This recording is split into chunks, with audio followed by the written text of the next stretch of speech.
اس لیے اسے پردے کا حکم دیا گیا ہے۔ عورت عربی کا لفظ ہے جس کا معنی ہے چھپانا،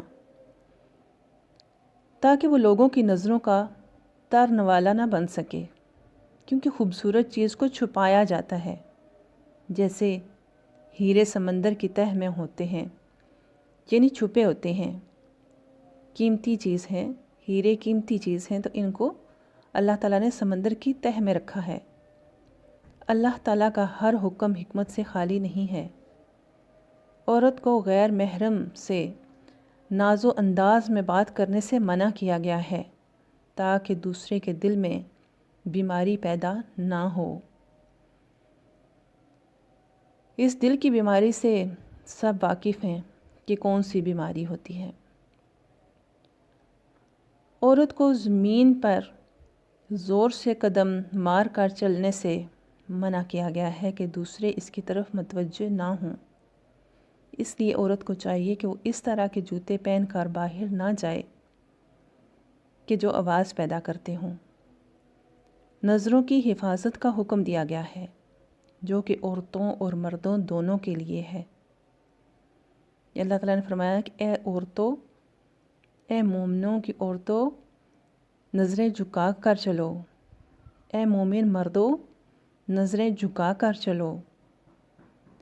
آج اگر عورت یہ جان لے کہ مرد کا ایک درجہ اس سے زیادہ ہے، اگر ساری دنیا مل کر بھی اس فرق کو مٹانے کی کوشش کرے، لیکن نہیں مٹا سکتی، کیونکہ جو حکم اللہ نے دے دیا اسے کوئی نہیں مٹا سکتا۔ آج اسی فرق کو مٹانے کی دوڑ نے عورت کو، جو گھر کی زینت تھی، بازاروں کی زینت بنا دیا۔ اسلام عورت کو باہر جانے سے نہیں روکتا، صرف اللہ کی حدود کا خیال رکھا جائے، اپنے اور مرد کے رتبے کو سامنے رکھا جائے۔ اسلام نے، اللہ تعالیٰ نے قرآن مجید میں ارشاد فرمایا کہ اے عورتوں، اے مومنوں کی عورتوں، بن سنور کر زمانہ جاہلیت کی طرح گھر سے باہر نہ نکلو، یعنی کہ باہر نکلنا اور بن سنور کر نکلنا زمانہ جاہلیت کی نشانی ہے۔ عورت کو بننے سنورنے سے منع نہیں کیا گیا، باہر نکل کر اور بن سنور کر باہر جانے سے منع کیا گیا ہے۔ حضرت خدیجہ رضی اللہ تعالیٰ عنہ بھی تجارت کرتی تھیں۔ حضرت عائشہ رضی اللہ تعالیٰ عنہ نے بھی 48 سال دین کی خدمت کی۔ اور مرد یہ جان لے کہ عورت کے نان نفقہ کی ذمہ داری اللہ نے میرے اوپر ڈالی ہے، مجھے عورت کا محافظ بنایا گیا ہے، تو ایک دن مجھ سے اس کے بارے میں پوچھا جائے گا، اور عورت خاوند کے گھر کی محافظ ہے، اور اس سے اس کی حفاظت کے بارے میں پوچھا جائے گا۔ تو چینج آ سکتا ہے۔ دوسری وجہ کہ ہم بہت زیادہ نفس کے غلام بن گئے ہیں، جو دل چاہتا ہے وہ کرتے ہیں، اللہ تعالیٰ کے احکامات کو نہیں دیکھتے۔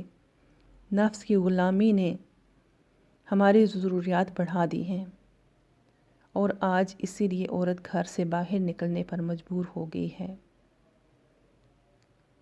اگر کوئی عورت کے باہر نکلنے کی وجہ سے اس کو تنگ کرے یا ناجائز فائدہ اٹھانے کی کوشش کرے، تو وہ پہلے یہ سوچے کہ ہماری ماں بہن بھی ہیں، جس طرح ہم ان کی حفاظت کے خواہ ہیں، اسی طرح ہر عورت کی عزت ہماری عزت ہے، اور کوئی بھی عورت اگر باہر نکلی ہے تو اس کے پیچھے اس کی مجبوری اس کو لے کر آئی ہے۔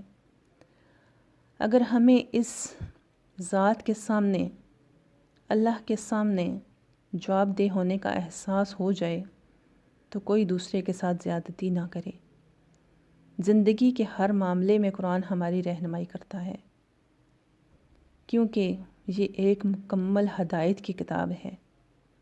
اللہ تعالیٰ نے ارشاد فرمایا کہ ذالک الکتاب لا ریب فیہ ھدی للمتقین، یہ وہ کتاب ہے، اس میں کوئی شک ہی نہیں ہے، اس میں ہدایت ہے تقوی والوں کے لیے۔ سوچئے گا ضرور۔ السلام علیکم ورحمۃ اللہ وبرکاتہ۔